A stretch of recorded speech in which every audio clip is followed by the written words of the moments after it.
Well, welcome back to the Are You Strong show. I have a one of I'm going to say one of many guests on who are from my alma mater, which is exciting to talk about. But I got a nice young man here from New Jersey, Mount Laurel. Spent some time playing at Rutgers, got his undergraduate degree there. Transfers up to my school, University of Maine, Black Bears, baby, and gets his master's degree in kinesiology. Man, that's a tough one. And had a nice career up there playing football. And welcome to the show, Amir Byrd. Hi, everybody. This is Amir Byrd, 23 years old, and currently my process is trying to get into NFL. Jeff already kind of highlighted my background as far as school and everything, but just right now, I'm just trying to get to the league if that's possible. And that's not easy to do, man. No, sir. Definitely not easy to do. So let me I got a bunch of questions to ask you. But the first question I always ask, I've talked to a couple of guys, it seems like Rutgers is becoming like a connection to the Maine Black Bears, right? It's almost like they got their own little transfer portal thing going up there, Yeah. you know? So what was the motivating factor for you to go from Rutgers to Maine, which is pretty far away and pretty darn cold? Yeah.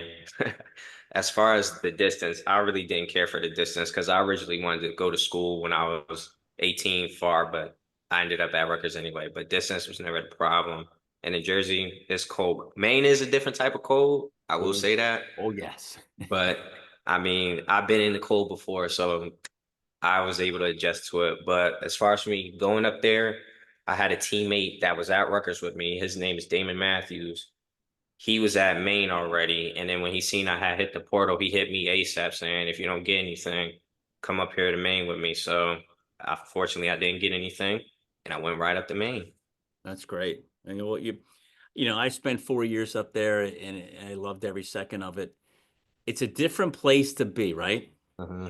You're coming from a Jersey, area. You go up there, it's like culture shock a little bit, right? Yeah, But let's go backwards a little bit. You know, you played at the biggest level at Rutgers. It doesn't get any bigger than that, right? If you look at the college football playoffs right now, you got two of the Big Ten teams in the Final Four, hmm, and they got a chance of playing each other, right? For yeah, the for the fun. Like, how crazy would that be? You know? that would be amazing. And you were out there playing against those guys, right? So if you go backwards in time, I ask all the guys that are on the show and the girls, but is when did you realize, like, how old were you when you realized that, hey, I got a shot at playing in college, the next level, and really making something out of this? How old were you when that you figured that out? My for as far as getting to college playing football, I probably realized when I got on campus at Rutgers and I tried out for the team and made it. That's when I realized, okay, I got my foot in the door. I could actually play college football at 18. And then as far as potentially making it to the next level, I would say probably my last season at Rutgers. Okay. I think I was 22 at the time. Yeah, that whole season, I'm on the field with the Michigans, the Penn States, Michigan States, and I'm like, I mean, I'm an undersized guy, of course. For the viewers that can't see, I'm 5'8", 170. But it's like, oh, they not, different. Just being on the field is like, oh, on TV is like, wow. But being on the field is like, he bleed red just like how I bleed red. And that's when it hit me like I could definitely get to the next Yeah. level. Now, did you walk on, or were you a scholarship athlete? I was a true walk-on. I was a student first, found out when the tryouts were, contacted the coaches at the time, got in or went to the tryout, tried out, made the team the second week of classes. Wow. Now, what the heck was that like? I mean, because usually, hey, you're a preferred walk on, all that kind of stuff. You just went to school first, decided I'm going to go walk on. You did your own homework, found out the dates, called the coaches, and then you made it. Hmm. Like, how did you feel that when they said you're on the team? I like in the moment it's like, okay, what's next? But like looking back, it's like, wow, I ain't even gonna lie. I did not know if I was going to make it or not looking back. But in that moment, it was like, okay, I'm on the team now. What's next? What do I got to do to prove myself? So, I mean, I can go this in 10 different directions on this, but you're coming out of high school, right? And I don't know what your facilities were like in high school. They were probably decent, but nothing great like most high schools. Then you go to Rutgers, who doesn't have the greatest facilities compared to like the big time schools where like Penn State and that, right? Kind of, Yeah. but their locker room's pretty sweet. I've been in there a couple times. What was it like walking in there, seeing your picture? Because I know how they put your pictures up there, right? Your name, your Yeah. number, your picture. What was it like walking in there and seeing your face up on that locker? And it was like I made it moment, but I ain't make it, but I made it moment because I ended up because they had my when I walked in there, of course, their little headshot and everything. But I think it was also picture day basically because my jersey was in my locker. So I threw my jersey on, flexed real quick. My peoples took a picture of me in front Yep. of my locker, and then they posted all over their socials. Oh my God. What are your friends and family thinking? They was like, "Yes, sir, one step in the right direction." Because as a kid, everybody wants to go to the NFL, but all my friends wanted to go to the NFL. I want to go to the NFL, but like as you get older, growing up, your friends is falling off on your track. So it's Yep. like they see me like I kept steady headed. I stayed on the track. I could actually do it. So it's like I give my people at home hope, kinda, but like, yeah, I'll just leave it at that. Kind of give them hope. Now, when you were a kid, were you dreaming about that? Hey, I'm going to play college football one day. I'm going to play in the NFL. Yeah, I'm not sure if you're familiar. My uncle is James Townsend. Though he was on Rutgers back in 2006 football Okay. team, and then my cousin Paul James was a running back up in 2015 for him. Yeah. All right. So you got it's in your blood, man. Yeah. So what were they thinking when you made the team? I haven't spoken to my uncle in a long time just because he's been busy and he lives on the other side of the country. But Okay. my cousin was definitely proud. Oh yeah. Wow. You see, you kept it in the family, Hmm. you know? So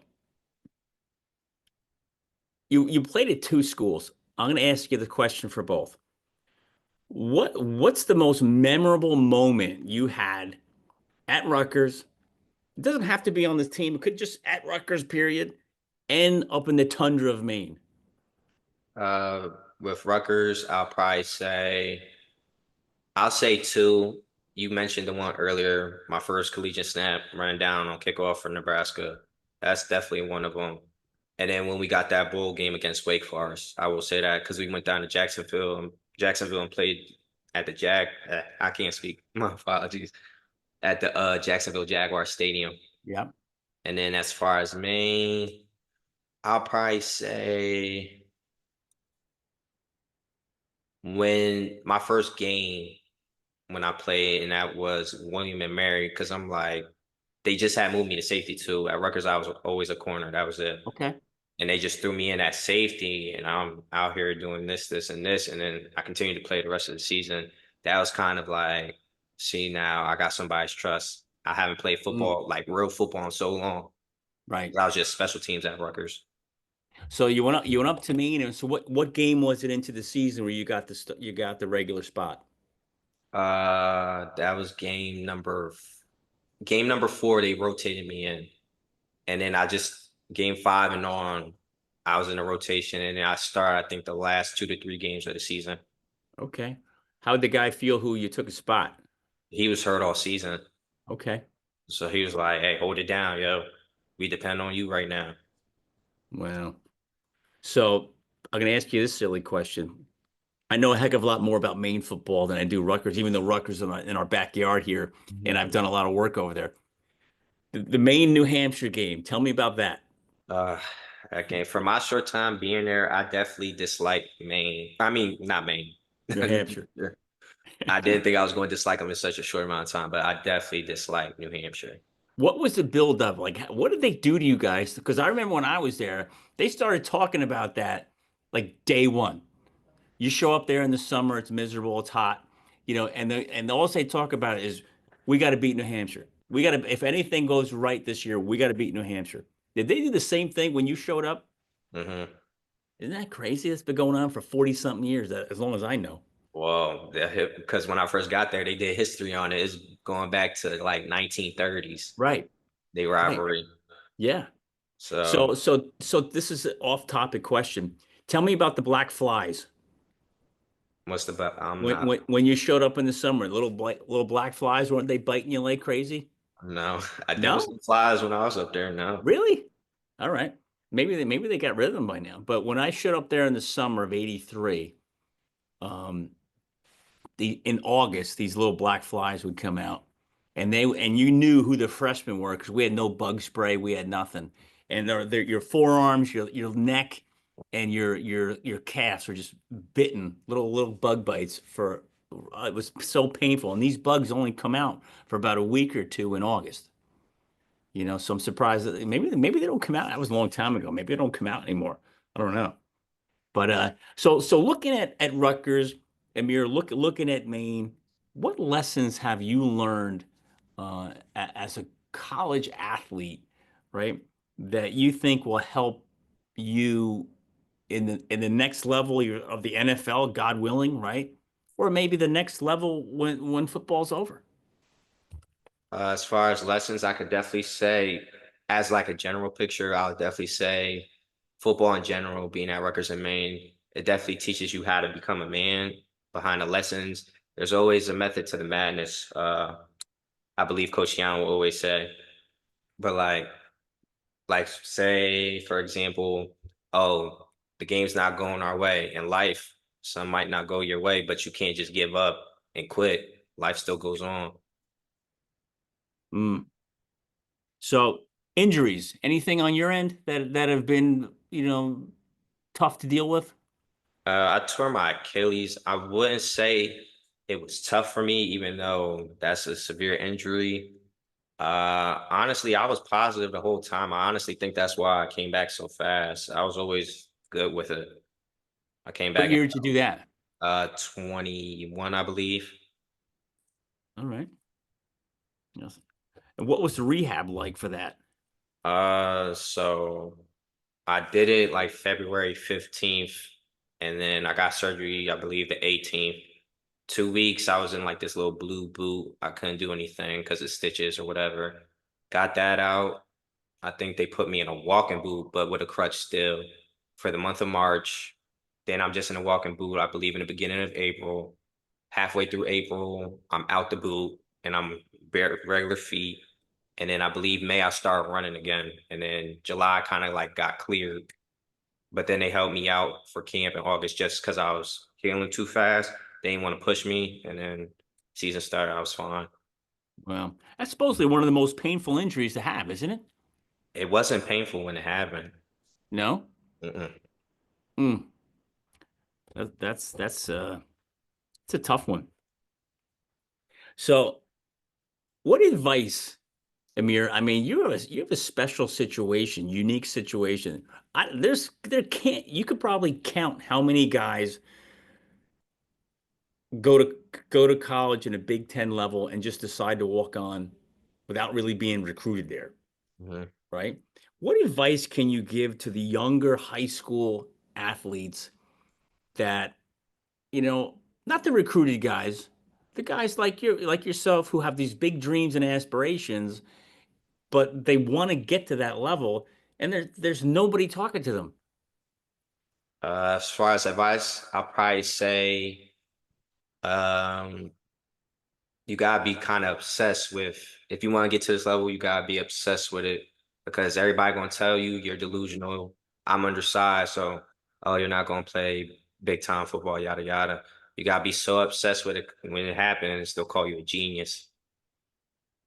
So when you say obsessed, drive that a little bit deeper. What if I were to look at you, how would I know you're obsessed? Like what kind of things are you doing that's outside the norm of the guy who really isn't driven to be at that next level?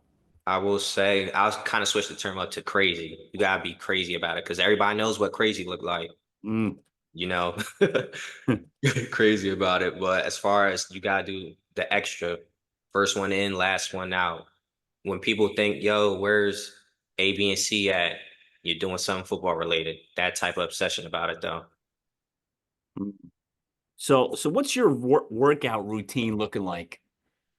You know, Yeah. When did you realize first, when did you realize you have to be obsessed or crazy? And what does a crazy workout look like? There's a lot of crazy workouts. I'm not gonna lie.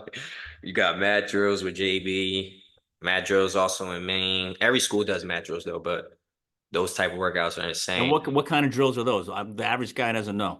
Every school does it different. I will say, if you're familiar with Deion Sanders at Colorado, I believe he put his team through Navy SEAL training. Yeah. The Navy SEALs came out and they put the whole team through it. But crazy stuff like that, just Mm. anything. I'll say for Rutgers. So how Rutgers did it, we will always be in the bubble. So it was like two different things, but one of those things had like subcategories in it. The one was the actual mat drill though itself. So it'll be like probably 20 people across, 4 people in each line, and JB will bring you out and put you through serious amounts of movements or whatever. And there's sirens going off, alarms in the background, like the crowd noise maker. And you gotta stay focused on the little details of what he says to do. Because if you mess up, you gotta restart, and everybody's Oh, all tired. and everybody's got to restart. Yes. Oof. And if you mess up, he'll send you to the up down station, and you gotta make your way back and go again. Uh, And you just dog tired. oh gosh, I remember those days. I don't miss them, that stuff, but I do remember them. You know. Yeah. So outside, I mean, you're outside of injury. Okay. In your collegiate athletic career, have you had any other significant setbacks that, were mentally challenging?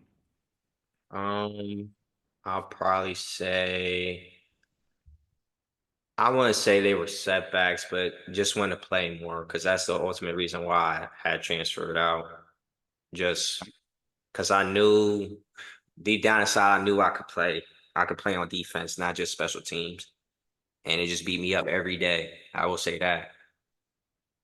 So what's it like, you know, bring me through what it's like to be a college guy on special teams, you know, wanting to play more and, you know, it's not happening. What's going on in your head? How do you deal with it? What advice can you give to the younger guys that are going through the same thing? They're like, "Hey, I know I can play, but just give me a shot, get me on the field." But in the meantime, you're not getting that shot. You're just doing kickoffs and punts and that kind of stuff.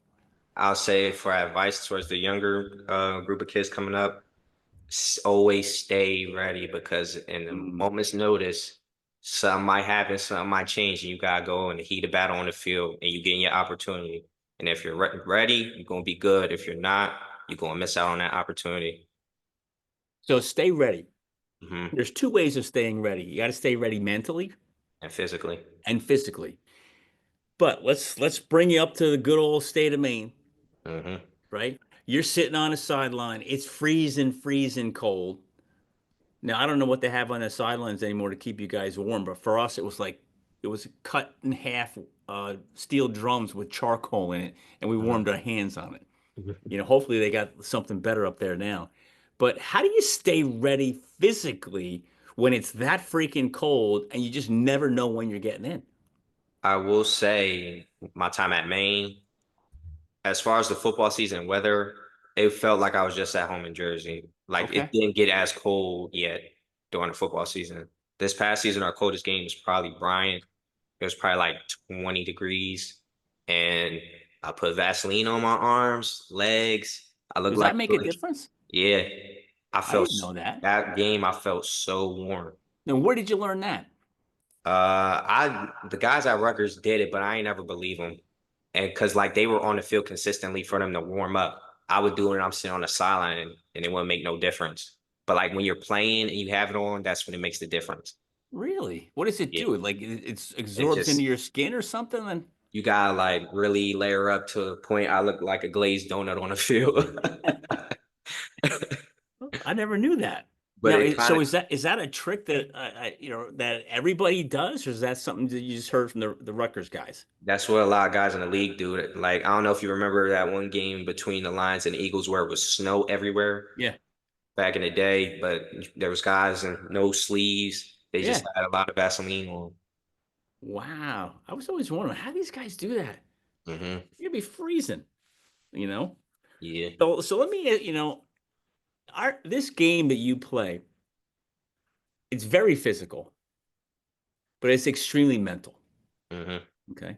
So when you think about staying motivated and staying resilient, you know, what did you do to keep yourself motivated during, the competition of competing for a job is one. And two, once you got the job, the competition out there on the field against the guys that you're playing against, how did you stay resilient and motivated to keep that going? I kind of would make scenarios, imaginary scenarios to the point. Well, I will say like not playing, that's a real life scenario. So like that was always a motivator. But like we'll go back to me getting on kickoff. I always think to myself, whoever's my backup, he's trying to come from my spot, he's trying to get on the field. I can't Mm. let him do that. Just creating scenarios. Even though me and him are still we're cool, whatever. I just create scenarios for myself to keep me going, kind of. So talk about that for a second. I remember playing and competing for a job and winning the job and losing the job and having to keep fighting for the job year after year. You know, talk about those relationships with the guys on the team that you were constantly competing with for that job. Were they always good? Did it get kind of tough sometimes? Or was it very supportive? How did those go? Oh, I'm not gonna lie, I never expected it to be this as good as it was, but whatever happens on the field and stays on the field. Once we're off the field, like none of that matters. We still all best of friends. Like football didn't bother us in our daily life. The competition between each other. That's great. You don't find that too often, Yeah. you know? So, so let me ask you this one. I see the Instagram highlights of the locker room Hmm. after the games, right? And all the dancing and the singing and all that kind of stuff. Who had a more exciting locker room, Rutgers or Maine? Rutgers, just because I'm a Jersey guy, so we were in there Jersey dancing. I'm not sure what Maine's culture is as far as dancing or anything. I don't think they do much of it up there. Yeah. So you were the main guy dancing around. No, Kyle Manunga was. All right, I yeah, was just a hype man. but what about up in Maine though? You were the main guy, main dancer. No, they didn't really like. We didn't dance. You know what a mosh pit is? Yeah, It was just a big mosh pit you and a go lot. bounce Yeah, that around was off it. each other. Yeah, that was Okay. it. So Colin Munungai, he's the dancer? I learned everything I know from him. Really? Yeah, See, he's had a hell of a career, huh? yeah, You know? Yeah, I watched those locker room dances. They're pretty fun to watch. And it's funny to see the big dudes jumping around. yeah. And it's crazy because like that's Jersey culture, but you know everybody on Rutgers isn't from Jersey. So when Yeah. guys from other states come in and then get to see the culture, they all embrace it like it's their own. Like all the big guys, like Quabena, he's from Ohio, I believe. He's not from Jersey, but he in there, the main one dancing. Jordan Walker, everybody. Yeah, it's a lot of fun. So, how about the bus rides, the plane rides, the locker room, the camaraderie? Can you talk about that? Because the typical students that walk around campus, they don't know what's going on. Hmm. Can you talk about the bond that you guys live with and develop when you're doing those things? I'll say this, the bond, just for the outside viewers that might not play sports, just think about somebody from whoever knows where, constantly with you, going through adversity, your highs, your lows, always at your lowest moment, always at your highest moment, shedding blood, sweat, and tears with you every day. That type of bond is beyond unbreakable. And that's how every bond with all my teammates, that's how I feel. Yeah, I mean, you just hit it, and you can't explain it to somebody who's never been there. You gotta Like I be know in it. exactly what you're talking about, and it's been 40 something years since I took a helmet off, and I still know exactly what you're talking about. It's just like y'all in your own world. It doesn't matter what's going on the outside world at Yeah, all. yeah. And what I tell some of the guys out there, people that you talk to, like you become closer to them than anybody in your life. Hmm. You know, and I don't care, brothers. You might love your brothers, sisters, mothers, fathers, cousins, friends, and but the guys there, it's just different. And you want to paint a description of it or write out a description of it, you really can't, you know, because it's Yeah. just different. It's just different. Wow. But so how do you talk about your mental prep before a game? You know, getting yourself ready. But really, what I want you to talk about, if you don't mind, is the day you knew you were starting, the day you knew you got the job was yours. It's pre-game. Who were you playing, and what was going on in your head? Well, starting off, how I get ready, everybody gets ready different or prepares for a game differently. Me, I'm the quiet type. I'm not a roo rah guy. None of that. I put my music on and I be in the cut and out the way, just trying to lock in, just visualizing myself making plays and everything. But the moment I knew for Rutgers, the moment I knew I got the job for kickoff against Nebraska. I honestly couldn't even remember because I was so hyped when they told me. But for Maine, I do remember my position coach at the time texting me like, "Congratulations, you've been through so much. Cheers to your first collegiate start. I already know you're going to perform well. I'm not even worried about it. Just go out there and have fun." I got that text message, and then from there, yeah, man, Crazy, right? yeah. So when you're sitting there visualizing the plays Hmm. or the game itself, what are you actually thinking? Are you going through cover two, cover three, cover one? Like, what are you thinking when you're visualizing?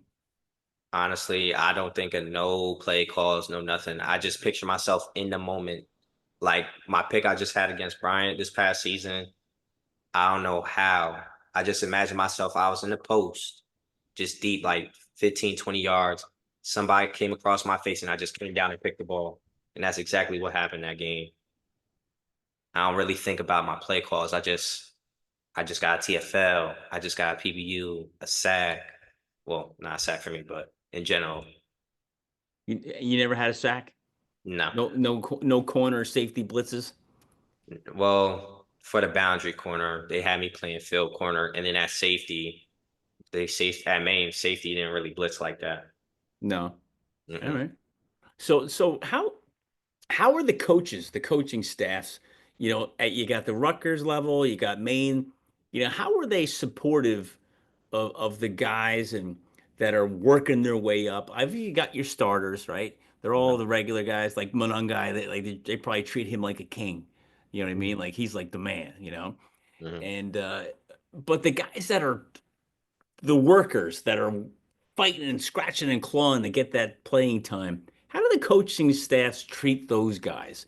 Are they treated the same? Are they getting the same amount of attention? How do you feel when you're out there? I'll say, as from Rutgers, uh, Coach Chiano definitely made an emphasis. Like he would take time to all the start. Like we'll be in a team meeting or whatever, but like all the stars or whatever, he'll put an emphasis on like we're not doing what we're doing without all those guys in the back that the world may not know at all Mm, because of practice, walk on, scout team, all that. You won this game because of scout team. They kicked your butt on Tuesday, Wednesday, and Thursday, and that's why you won this game. So as far as Rutgers, that's how they kind of the guys that weren't starting just show appreciation for them. And then for Maine, we had they also had scout team players of the week, but that wouldn't only be they will only announce that if we won. So a lot of weeks we wouldn't announce it because of the loss, but they kind of had a similar system going on over there. that's pretty cool. I'm trying to think. I don't remember that ever happened in our world. I don't know. So how about the guys that are struggling mentally, Amir? The guys that are out there having a tough time academically, we're having a tough time getting the plays down. How are those guys? You know, is there a group of guys that will put their arms around those guys and hey, keep plugging, keep pushing, keep trying? Yeah, most of the older guys would definitely come down and help, but it doesn't hurt for you to go get help yourself. You know, Right. reach out first. That solves a lot of problems of you just reaching out first. Right. Now, what kind of resources did you have to get help from? Rutgers, they had psychologists on the spot. If you wanted to go to talk to a therapist or whatever, you could. But Maine, it was really kind of just the coaches. They don't. Okay. I wasn't really familiar with them having a psychologist on deck like that mentally. No. Now, were those when the players needed help and they went to the psychologist at Rutgers, was that a scenario where it was welcomed and it was okay to talk about that kind of stuff? Or was like, hey, you know what, you're going to see the psychologist. What's going on over there? What's wrong with him? No, it was definitely okay, especially at Rutgers, because Coach Shiano made an emphasis on it in meetings. Like, we just got Doctor whoever who specializes in this, and this therapy, everything. Go talk to him if you need him. It's okay. In this era, mental health is okay. It's not like how it was back in the day where it's you gotta be a tough guy, yada yada yada. None of that. If you want to go talk, everything's confidential. Go right ahead. It's perfectly fine. That's awesome. Because when you think about it, there's always so much emphasis on the physical and not a lot of time spent on the mental. And without the mental, there is no physical.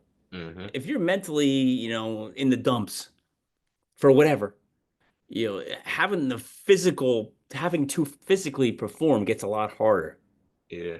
you know? I mean, has there been a time where you were struggling mentally where it took a lot of effort to get you out of the funk? I'm not gonna lie, no. Just because the person I am, I don't know if this is a good thing or a bad thing, but I don't really ever let myself kind of get stressed, like let Okay. anything stress me out to that point. I just stop caring. But like, I don't know how to explain it. Like for a final or whatever, like, oh, I'm stressing, I gotta pass, I'm studying. As soon as I feel myself getting to that point, I'm just like, it is what it is. Whatever happens, happens. And usually I end up doing good on the exam. But Well, that's well, you were all academic Big Ten. yeah. That doesn't come easy. For those who can't see Amir, he's got a big gigantic smile on his face when I say all academic Big Ten, because obviously you're very proud of that. Hmm. Yeah, and you should as well. You should be, because not everybody even comes remotely close to that. And in what did you major in at Rutgers? And obviously in kinesiology, you got your master's degree. What was the bachelor's degree? Exercise science. Okay, so that's a tough major, Yes, it is. and I'm going to guess that at some schools, I'm not going to say your schools, but there are some schools where the coaching staffs might say, "Hey, maybe you want to try something a little bit easier." How did Yeah. how did you balance the academics with that level of competition? It's got to be so hard. It definitely was in the beginning because when I came in as a freshman, the schedule was different. We practiced in the afternoon. So like 6 a.m. we would have lift. Then I'll go to class from 8 to like 1 or 2 o'clock. Then I'll come in the facility at like 2:30. We do the meetings, whatever, and then we practice till about like 5:30, 6 o'clock. Then I had to be in study hall from 6 to 9 and then go to sleep because I gotta be up early again for lift. It definitely was hard, but then it flipped when Coach Shiano came because he moved it to a morning operation. So you're a football player from let's say like 5:30 all the way to 12:30. That's all football. And then the rest of the day, it's just school. You be a student, college kid, whatever. So no practices in the afternoon or at night. Mm-mm.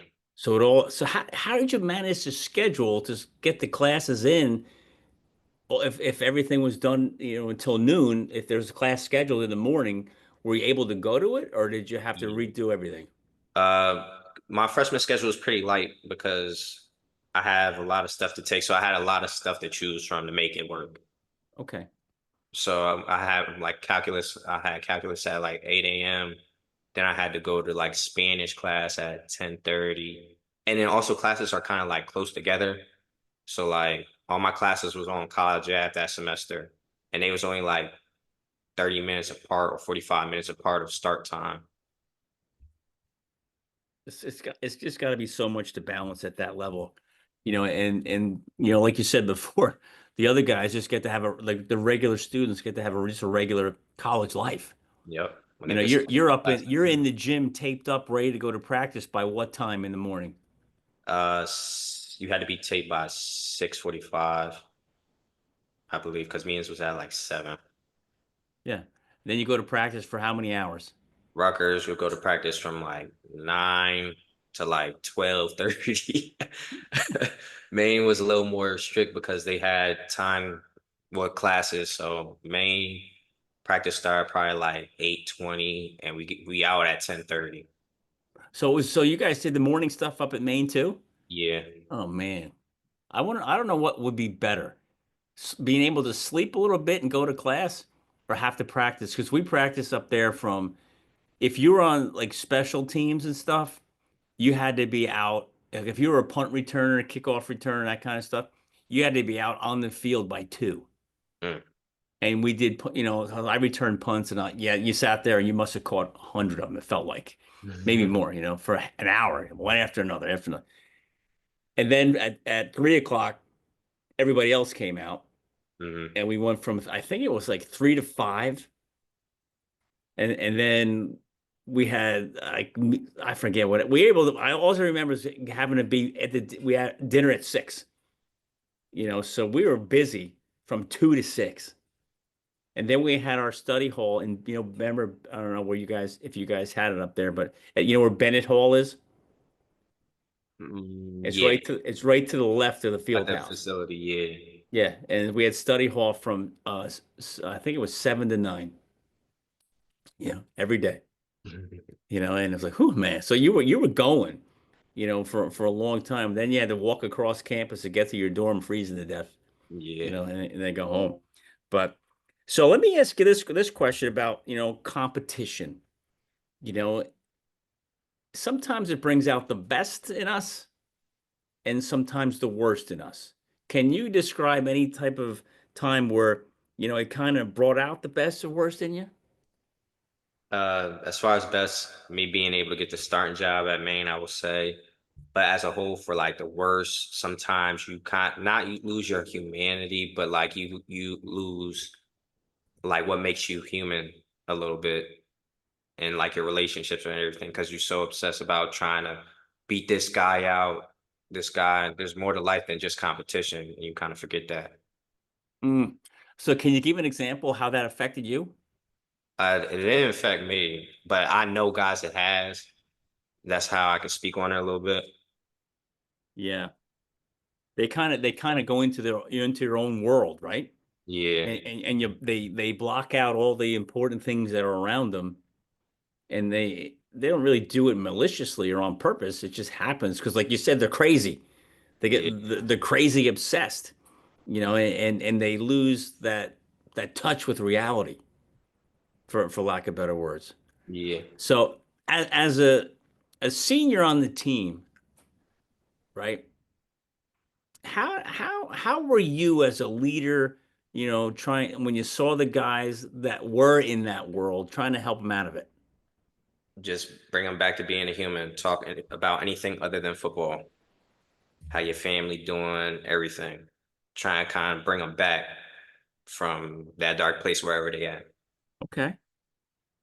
Now, were the guys responsive to that, or were they still staying crazy and like, hey, leave me alone? Now they were towards me. I'm not going like I'm not trying to be like brag or cocky, but a lot of guys like if anything was wrong, they would come talk to me. I don't know Okay. if it's because I'm a good talker or like I don't know, but a lot of guys come to me and I'm there for them. Well, you're a very you have a very calm demeanor, right? I'm sure you hear that all the time.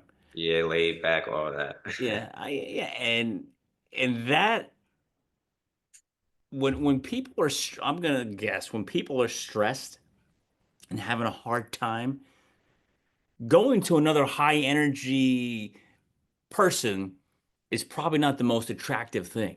Hmm. They want someone to listen, hear them, understand them, and maybe give some feedback. But I would imagine if they go to another high energy, crazy guy, that person might not just be as helpful. Hmm. It may not give them the attention that they need, and or just may not listen as well. You know, Yeah. so so incoming freshmen to Rutgers, Maine, doesn't matter. You know, what advice can you give those guys about the physical and the mental demands that they should expect when they show up? Absolute hell. That's what you gotta expect when you show up. Because your whole life's getting flipped upside down once you go to college. You don't got your mom with you, your father, your siblings, none of that. It's you on your own. Like if you're in Maine, you're all the way in Maine. A bunch of guys you don't know yet. Craziness. And then Rutgers, if you're a local guy, you're a local guy. But most of the out of state guys too. So what's the most stressful thing if you go back to your freshman year, right? Um, what's the most stressful thing you think a freshman athlete faces when they show up?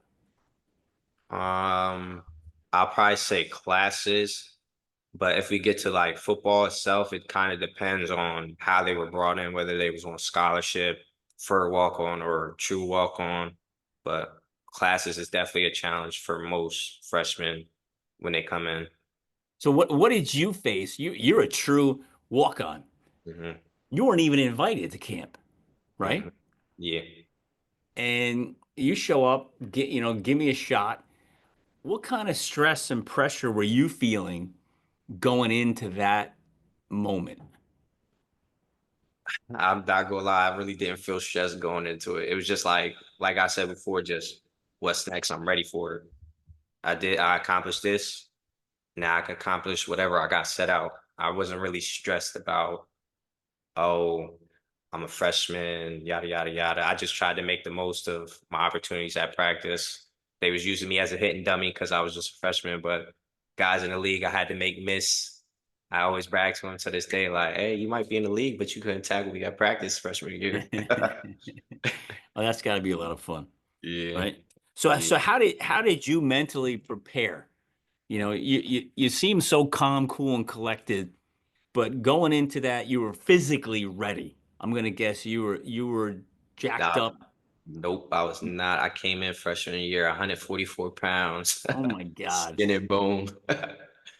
So how was that impact on your body then? Is you're going up against guys 300 and something pounds and taking on if you're a defensive back, you're taking on pulling guards, you're taking on lead blockers, you're taking on all kinds of crazy guys that are twice your size, maybe Hmm. three times your size. Yeah. What was that like?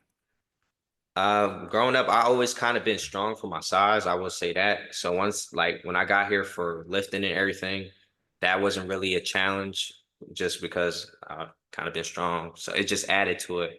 But like pulling guards and everything, I used my size to my advantage. I was so small, they couldn't block me. So like, I would just dip and dodge right Yeah. around, stack them, and I'm there. But there was occasions where I would have to set the edge, and I just had to throw my body in there, all 144 pounds at them. Oh my God. And you weigh what, 170 now? 175? Yeah. Phew. Now, talk about, I was over at Rutgers a number of times prior to the Shiano staff. I was involved heavily in some stuff there with the team, and I would have lunch with them and the breakfast and like the food they would give those guys over there was like fine dining. It Hmm. was great. So talk about that of what it took to gain that weight. You gain 30 pounds. Was that hard to do? Was that easy to do? Was it constant? Like the linemen are constantly shoveling it in. How about the defensive backs? Are you constantly shoveling it in, or is it just came with growth and maturity? I'm definitely, don't let my size fool you. I definitely eat like an offensive lineman. Okay. But gaining weight, it actually wasn't a challenge because I was so frail or whatever. Everything I eat, the protein, lifting, it just added on and added on and added on. But then I got to a point like, okay, do I want to sacrifice maybe speed, this and this if I keep gaining weight, or gain weight and just get stronger in these areas? So like I did get to a point like, do I want to keep gaining weight? Do I want don't want to gain weight? Whatever I feel comfortable like playing with. But I'll say for the linemen, managing their weight is so hard. Oh, They always losing like 12 pounds after a practice and then trying to gain it back because we yeah. ran so much. But yeah, Yeah, those guys, I mean, I remember them drinking like 2 gallons of water to put the weight back on and go get weighed in. I'm like, well, some it's not really real weight. It's just temporary. They didn't care. some guys will take the 5 pound plates, 10 pound plates out the weight room and put it in like they hoodie and go weigh in. But yeah, that's got and then what's amazing is how much weight they lose when they stop playing. hmm Those linemen, they're dropping 40, 50, 60 pounds, maybe more, Yeah, when they're done. And they're still 6'4". Like I had Reggie Sutton, Reggie Sutton. that's my boy. All right. He was on my show. He's one of my first guys too. hmm And he was actually here. I did the show here in my office, not on Zoom. So there's no videotape of it. It's just the audio. Yeah. And he is a massive human being. He has to be the biggest person I've ever been interacting with physically, and in my chairs over there, he could barely fit in it. Yeah, he's like this kind of tight, Yeah. but you should get a chance and let's listen to his story, which obviously his story, Yeah. and wow, what a gentleman young man that is, huh?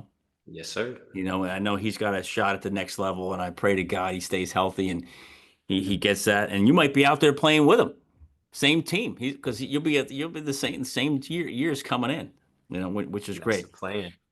So talk about, Amir, talk about your identity. How has being a college athlete shaped your identity as a man? Well, I'll say I didn't really kind of let being an athlete define me as a person and my identity. I just try to remain like I'll say I'm of course humble or everything, but like I'll say this anytime like I met somebody or like I was in lecture halls with like 700 kids because I'm in exercise science, so no other athletes really was in there except for a select few from other sports. But like my classmates would be like, if I never tell them I played football, they would never know I play football because I never based my identity off of me being an athlete or anything. Okay. Now, did you wear the gear around campus, or you didn't wear it on purpose? I wore the gear, but like I just wore Rutgers gear. I wouldn't say football on it Right. because I Uh, kept that usually at the facility for me to wear. okay. Did you wear Rutgers gear up in Maine? Yes, I did. uh, I'll tell you, they got a lot of guys up there. Oh my God, I'm drawing a blank on the tight end, Cooper Heisey. Cooper. Yep. Now, is he going for the next level too, or no? Yeah, he's gonna try. He's a big kid too. Yeah, Another nice guy, another humble Rutgers transfer, which is great. So think about, stress. If athletes that are out there, what do you think is the typical or the biggest source of stress that most college athletes deal with? social stress. I'm not gonna lie. What do Of you course, mean? it's class stress, but social stress of like you asked me my identity before, just holding up their if they want that to be their identity and kind of finding themselves actually too. That's another topic though. But just keeping up with what's going on in a social life with relatives, people on campus, friends, whatever. It's definitely a stressor because all your time's taken away from your sport. Mm. So they're having a tough time dealing with not having that social ability that they had before. hmm So like you said, they maybe can't see their girlfriends as much, boyfriends as much, family as much, their friends, whatever, because their sport is just absorbing so much of their time. Yeah, I'll definitely say Rutgers, though. I mean, football in general is more demanding, is one of the most demanding sports. Other sports is kind of more lenient because they don't have to prepare as long. Like basketball, they play more than they practice. Just Right, like it just depends really on a sport right. in a school. Yeah. In practice, the typical person out there, they see you guys on game day once a week. Hmm. right? For a couple hours. They don't understand the prep that goes into those couple hours. Yep. Can you talk about that? The amount of time you spend preparing. I mean, let's just break it down. You know, the gym, meetings, watching film, on the practice field, talk about that stressor of what it takes to get yourself ready and prepared as an individual and as a team for those couple hours on a Saturday. It's, these Saturdays is just like you go to war against one country, you lose or win that war, you got another war to face when you go back home or whatever at whatever location. But as far as like the time demand, I'll say for Rutgers, it was definitely more time demanding than Maine. A typical week of preparation for the game on Saturday. Mondays, they were, I don't know if they changed it now, but Mondays we were off. All you have to do is come in for breakfast check and do your book check with your advisor, and that's it. You're a student for that day. But you still come back later on in the day to watch film with your coaches. Tuesday, that's the heavy portion. So we up from 5:30 to we'll start at 5:30 or no, you wake up 5:30, get to the building at 6:15, means at like 7. So from 7 all the way till like 12:30, straight football practice, and that's for Tuesday, Wednesday, and Thursday. Thursday is a little shorter just because it's getting closer to the game. Friday, depending if you got a fly or not, depends when you gotta get up. But if it's a home game, you get to sleep in. But it's like a dress rehearsal, no talking, everybody's quiet. If coaches hear talking or anything, it's a problem. And then say you fly out or whatever, you fly out, but you're still watching film on the planes and everything until you get to the hotel. Once you get to the hotel, it's like you, it's like a, it's kind of like Monday as far as like the laid backness, but you're still meeting on a Yeah. Friday when you get to the hotel or whatever location you at. And then Saturday, depending on if the game is late or early, depends how much time you prep, but it's still film with coaches, dress rehearsal, all the way up until the kickoff. So what are the plane rides and the bus rides to a game like? Are they super quiet? I'll say from Rutgers, silent. You could hear a pin drop. Maine, it was quiet, but like a little more chatter here and there, but nothing too crazy as far as the plane rides. I only took a bus, I think, once at Rutgers because it was Penn State. That ride was quiet, nothing. Maine, we took actually quite a few bus rides this season, and they were kind of fun. I'm not gonna lie. Yeah. Mhm. So how about the plane ride or the bus ride back after a win? Everybody's up cracking jokes for Maine. Yeah, for Maine, everybody's cracking jokes. It's like it's kind of like a not a family reunion, but like just that vibe. Like Yeah. just one enjoy this time because we got tomorrow. We got flip the page. Yeah. So it's a business trip. It's Hmm. basically what's going down, Yeah. and if you don't take it serious, you're like, and I love what you said before. It's every Saturday, it's like you're going to war, Hmm. and it's a physical and mental war. You're literally going out there to beat people up. Run 25 or 20 miles per hour and go crash into somebody's face. Yeah. And it's hard to do that every single day. It's difficult, Hmm. you know? And I don't know how you feel about the whole targeting stuff and all the defenseless penalties and getting kicked out of the games but when I was a kid, you were taught to do that. Yeah. That's how you were taught to play. Push your head through his. Put your head through his chest, put your head whatever. Just Yeah. just torpedo him, and you do what you got to do. But now can, can you talk about, and this might be it's a great question to ask. As a defensive back, you're out there, you're going full speed, and all of a sudden you probably get to a point you realize, uh-oh, I might be too far gone. I can't pull myself back. I got this receiver here. This could turn into a penalty. Like how do you try to get out of that moment where it's when you know you're going full speed, it could be a problem, but you know it could end up being a penalty. Well, I'm not gonna lie, I'm not a big hitter. I make secure tackles, so I don't Okay. no kill shots from me. I No. just try and wrap your legs up and take you down. So Okay. for me, I never really ran into, oh, I might get targeted. Oh, I might not.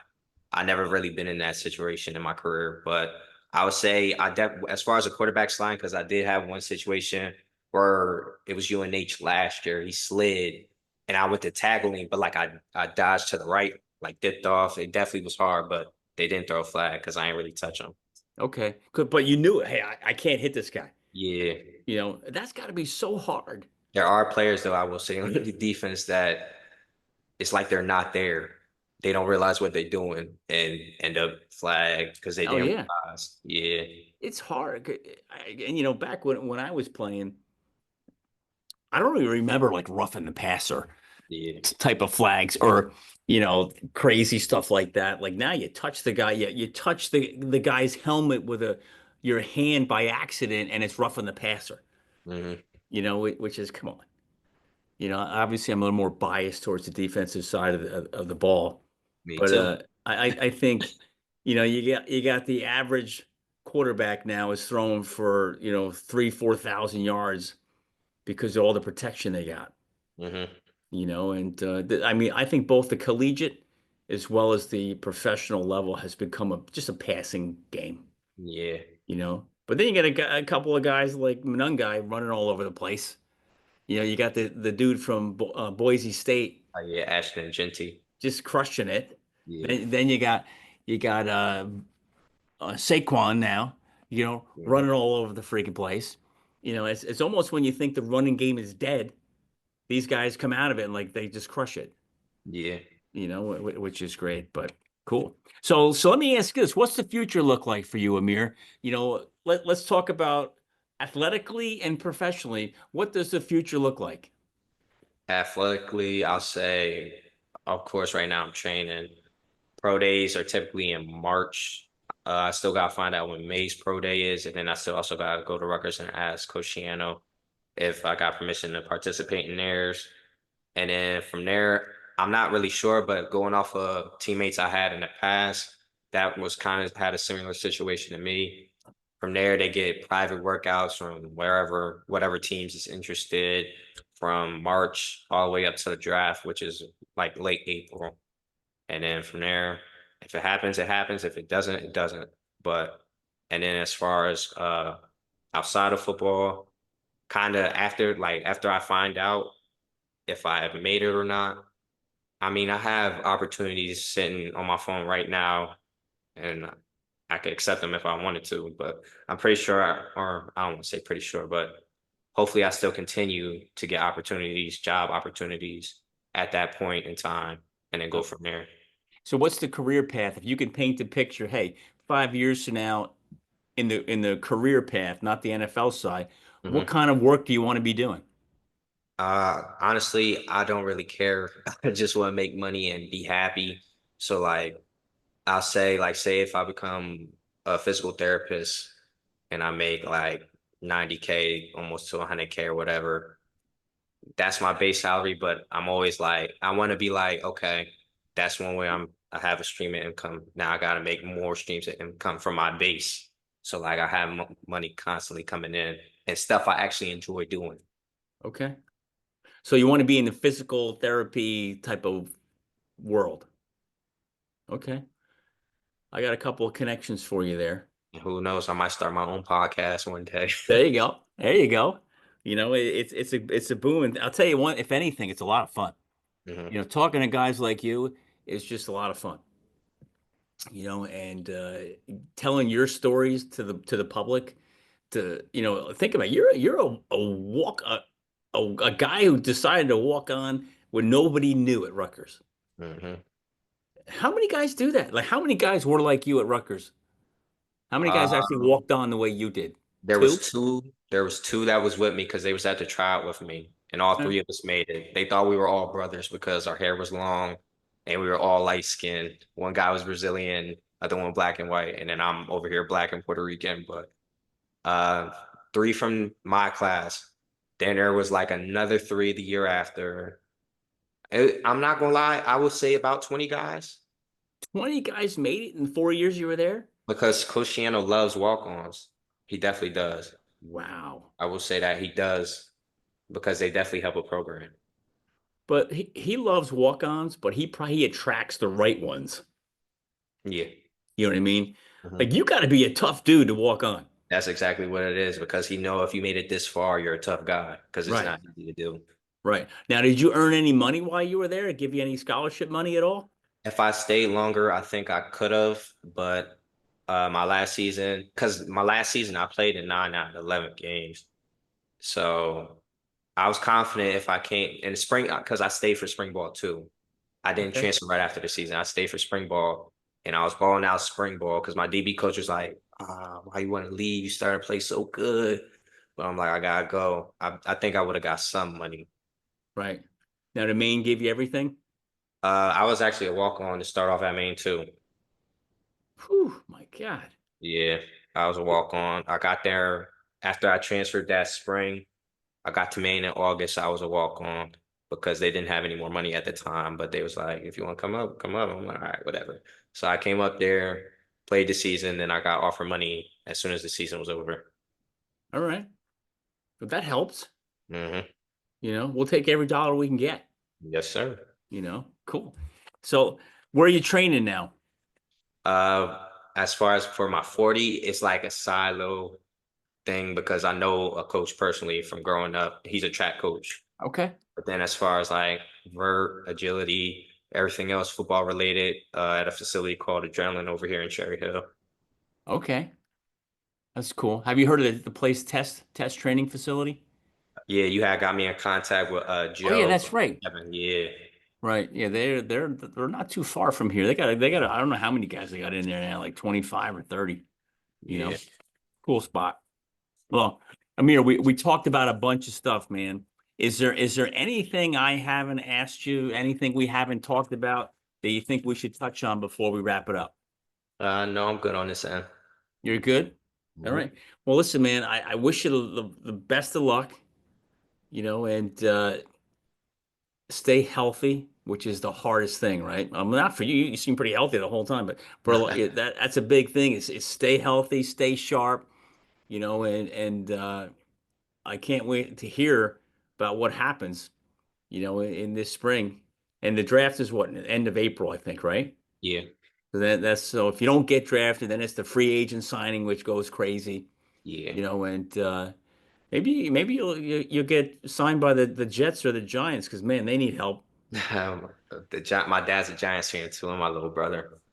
How cool would that be? Immaculate. That would be intense. Now who's your team? I'm a Packers fan. Packers fan. Okay, I'm a Cowboys fan. My So, mom's a Cowboys fan. all right, all right. And hey, the Packers are doing good. Yep. Cowboys are in the tank. You Yeah, my know, mom stopped watching after like week two. oh, it's so annoying. It's so frustrating. But all the money they got and they just can't put it together. But anyway, so hey, thanks for being on the show. I really appreciate you being on. Your story is awesome. I can't wait to get it out there and have everybody listen to it.